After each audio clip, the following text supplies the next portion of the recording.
Lisa Vento Nielsen from The Next Step here, making a podcast about career readiness.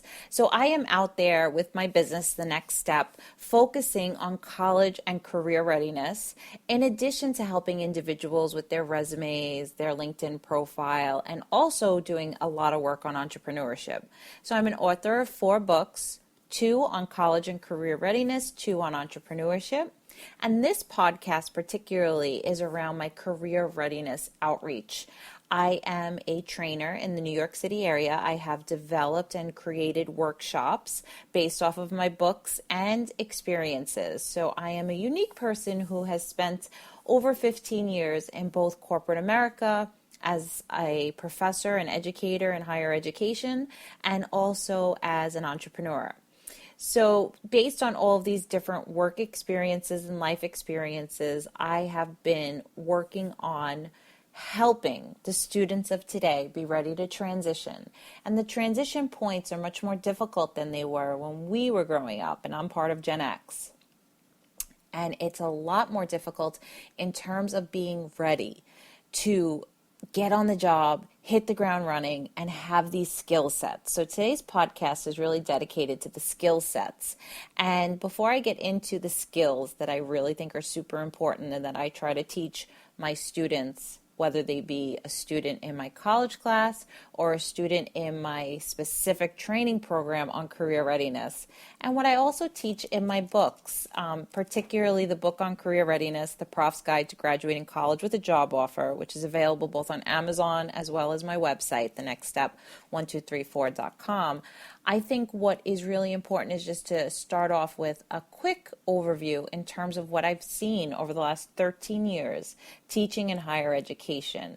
And I've written a blog post about this, and it's really why I'm so passionate about career readiness, is because when I first started teaching in the college classroom 13 years ago, and up until about maybe 5 or 7 years ago, when I would ask the students to share with me their work experience, what their backgrounds were, I would get a bulk of students who had amazing work experience already, even though they were still in college. They had stuff like Bank of America, they worked in finance, they did this, they did that. Across the board, there would be amazing things. And I used that so that I could pull their stories in, because I'm the real world professor. And I've mentioned this a couple of times in terms of different methods. But my style as being a professor is using the textbook and talking about the topics that need to be covered, but I bring in the real world. And I bring in the fact that, okay, everybody here should have a resume. Your resume should be perfect. Let me look at it. And I always do their resumes for free if I can. At some point, there is the rare occasion when a former student much, much later will hire me. But ideally, my role as their professor, as their teacher, is also trying to prepare them for this huge next step. And this huge amount of work that I do in terms of New York City, in terms of training students, I pretty much try to get them all ready in any way possible. So there really are so many different conflicting things that go on with students today in terms of not being able to get an internship, or not having the focus for an internship, or not being interested in getting an internship.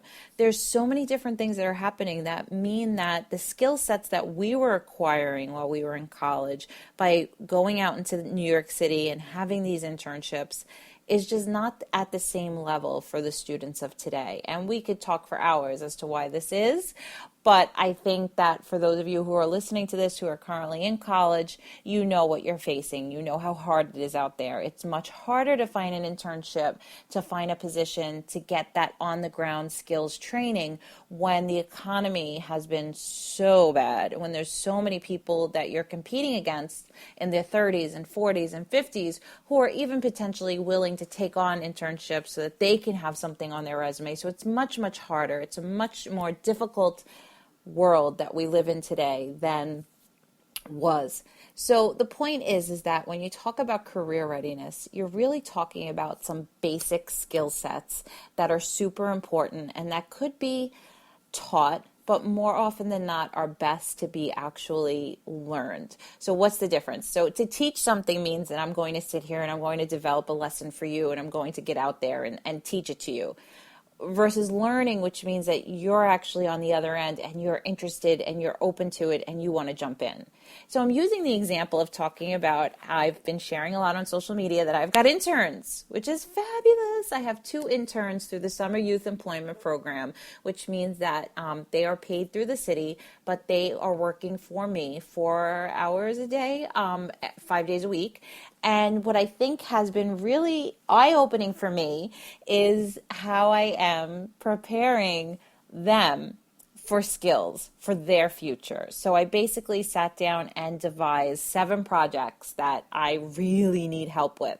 And I actually set up those 7 projects and tied them into specific skill sets and what skills the individuals that are working with me can learn from picking whichever projects they want. So I think that having that level of commitment that I have, that not only do I talk this stuff, but I'm actually implementing it with my own employees. Like I'm actually saying to them, listen, you guys pick what you want to work on. I will give you suggestions as to which ones will match best because, of course, learning from them what they're interested in doing and what they want to do in their future means that, you have to incorporate that. So one intern would like to be in public relations. So I'm kind of pushing her towards more of the marketing skill sets that I developed for the tasks. And the other intern is interested in becoming a journalism, working in newspapers and writing. So I'm pushing her towards more of the writing tasks.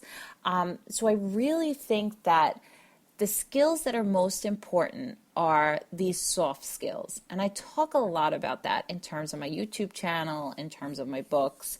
It really is about communication skills, about being able to communicate, about being able to tell a story, about being able to teach something, about being out there to the point that you can help someone in terms of learning, in terms of your skill sets and where those are.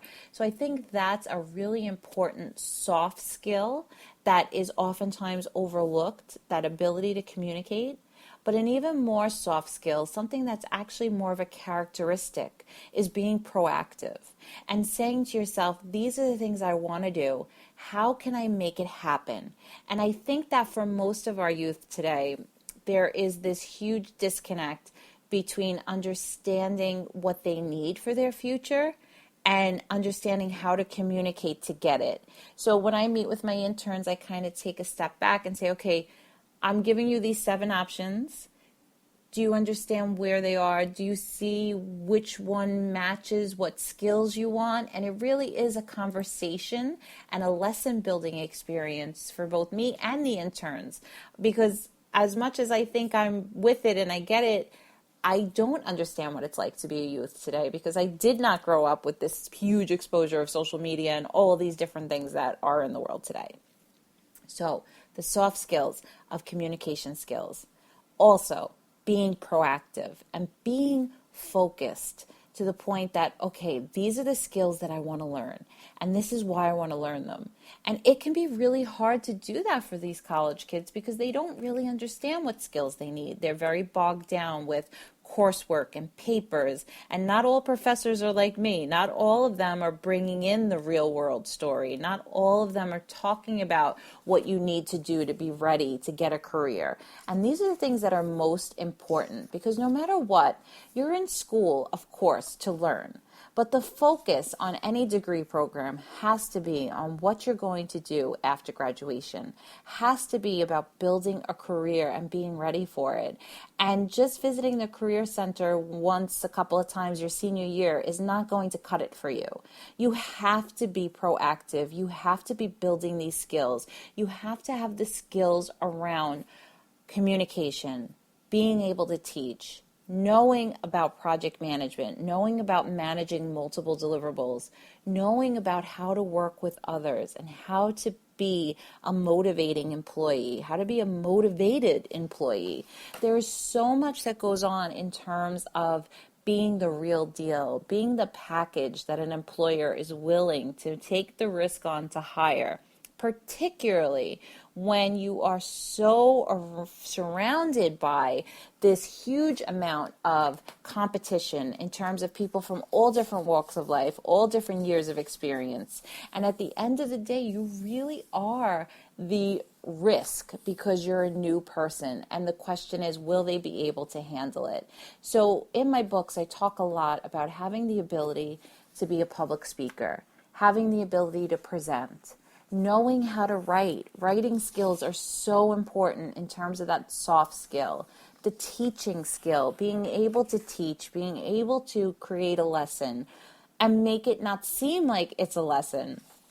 Project management, being able to manage multiple different deliverables, and really focusing all of those different soft skills in terms of being motivated and proactive, being professional, being someone who, when they look you up on social media, they don't see something that makes them go, ooh, this is why we don't hire someone as young as this, because look at what they did.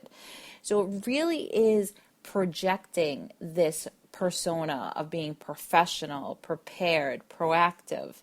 And it is a difficult thing to do when you don't have that level of work experience. You can showcase these skill sets, and you should be thinking about them as young as high school in terms of having exposure to a corporate work environment, knowing what it means to wear a suit and go to work every day, knowing what it means to commute into the city. I meet with some executives on Staten Island who have offices in New York City, and they tell me that they have a challenge to get people even to come into New York City to go on an interview, that people prefer to stay local, that they don't want to commute.